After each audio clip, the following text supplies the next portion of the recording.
இளைஞர்களுடைய எதிர்காலத்தை சீரழிக்கக்கூடிய போதைப் பொருட்களை நாம நிச்சயமாக ஒழிக்கணும். போதையின் பாதையிலிருந்து இளைஞர்களை காக்கணும். அதற்காக அரசு பல்வேறு நடவடிக்கைகளை எடுத்துக்கிட்டு இருக்கு. அது மூலமா ஓரளவுக்கு முழுமையாக இல்ல, ஓரளவுக்கு பலனும் கிடைச்சுக்கிட்டு இருக்கு. அதிகப்படியான போதைப் பொருட்கள் எந்தெந்த துறைமுகங்கள் வழியா நாட்டுக்குள்ள நுழையுதுன்னு நம்ம செய்திகள்ல பாக்குறோம், படிக்கிறோம். இந்த நுழைவு வாய்களை நாம அடைச்சாகணும். நாட்டோட எல்லைக்குள்ள போதைப் பொருட்கள் வர்றதையும் மாநிலம் விட்டு மாநிலம் கட்டுப்படுத்த, மாநிலம் விட்டு மாநிலங்கள் கடத்தப்படுவதையும் ஒன்றிய அரசின் முகமைகள் தீவிரமாக கண்காட்சியை தடுக்கணும். 1 லட்சத்துக்கு அதிகமான போதை மாத்திரைகளை பிடிச்சிருக்கிறோம். இந்த கடத்தல்ல சம்பந்தப்பட்டவங்க மகாராஷ்டிரா, ஆந்திரா, தெலுங்கானா, ஹரியானா போன்ற மாநிலங்களை சார்ந்தவர்களாக இருக்காங்க. இப்படிப்பட்ட நெட்வொர்க்கை ஒழிக்க எல்லாரும் கைகோக்கணும். நம்முடைய தமிழ்நாட்டினுடைய முதலமைச்சர் அவர்கள் அங்கே சென்று விட்டு இந்த முழு பூசணிக்காய சோத்துல மறைக்கிறது அப்படிம்பாங்க. அதை இன்னைக்கு நாம பார்த்திருக்கின்றோம். எப்படின்னா, அதாவது தமிழகத்துல கஞ்சா புழக்கம் அதிகமாக இருக்கிறது, நம்ம எல்லோருக்குமே தெரியும். சிந்தட்டிக் ட்ரக் அதிகமாக இருக்கிறது. ட்ரெடிஷனல் ட்ரக்ஸ் என்று சொல்லக்கூடிய கஞ்சாவிலிருந்து புழக்க வழக்கங்கள் அதிகமாக இருக்கு. அப்படியே திருப்பி இன்னைக்கு மத்திய அரசு தான் காரணம் என்கின்ற பழிய மத்திய அரசின் மீது போட பார்க்கறாங்க. திமுகவுக்கு கைவந்த கலை, அதுவும் குறிப்பாக முதலமைச்சர் ஸ்டாலின் ஐயாவுக்கு கைவந்த கலை. 6 மாத காலம் இருக்கும்போது அதை கையில் எடுப்பாங்க.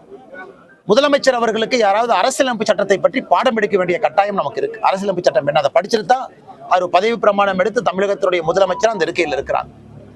அப்ப இந்த law and order, maintenance, security இதெல்லாம் யாருடைய பொறுப்பு அப்படின்னு பார்த்தா ஸ்டேட் லிஸ்ட்ல வரும். 3 லிஸ்ட்ல, ஸ்டேட் லிஸ்ட்ல, மாநில அந்தஸ்து பட்டியல் அதெல்லாம் இருக்கும்.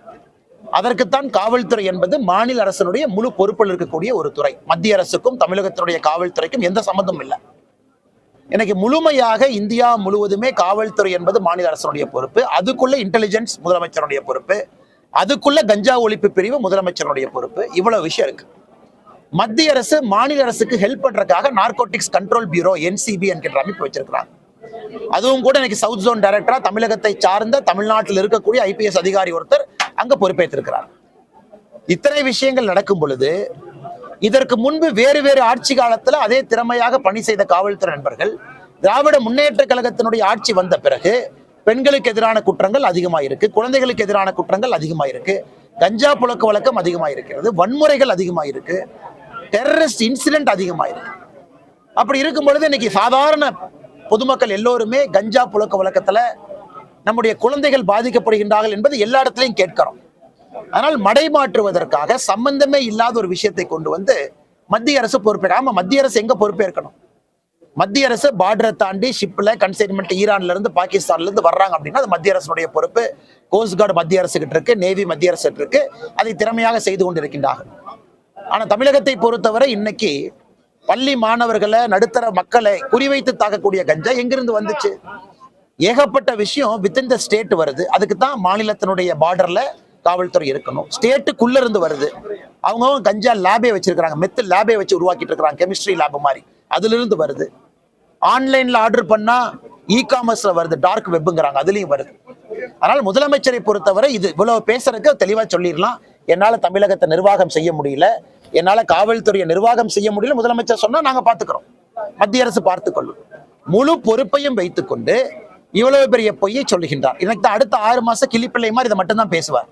நான் ஏன் முதலமைச்சரா தோத்துட்டேன்னா மத்திய அரசு எனக்கு எந்த விதமான சப்போர்ட்டும் கொடுக்கல. நான் ஏன் முதலமைச்சரா தோத்துட்டுனா மத்திய அரசு தமிழ்நாட்டுக்குள்ள வர்ற கஞ்சாவை கட்டுப்படுத்தல. நான் ஏன் முதலமைச்சரா தோத்துட்டுனா தமிழகத்துடைய காவல்துறை மத்திய அரசு கட்டி போட்டான். இது எதையும் மக்கள் நம்ப மாட்டார்கள். மக்கள் எல்லோரும் அறிவார்ந்தவர்கள். மாநில அரசினுடைய வேலை என்ன, மத்திய அரசினுடைய வேலை என்ன என்பதை முழுமையாக தெரிந்தவர்கள். அதனால் முதலமைச்சர் சாக்கு போக்கு சொல்லாம தோல்வி அடைஞ்சிட்டா ஒப்புக்கிட்டோம். கஞ்சா புழக்கத்தை தமிழகத்துல கட்டுப்படுத்துவதிலே நான் முதலமைச்சராக தோற்றுவிட்டேன்னு அவர் சொல்லட்டும், அதுக்கு நாங்க பதில் சொல்றோம். ஆனால் தோற்றுவிட்டு பழியை மத்திய அரசின் மீது போடுவதை எந்த காரணத்திற்கும் ஏற்றுக்கொள்ள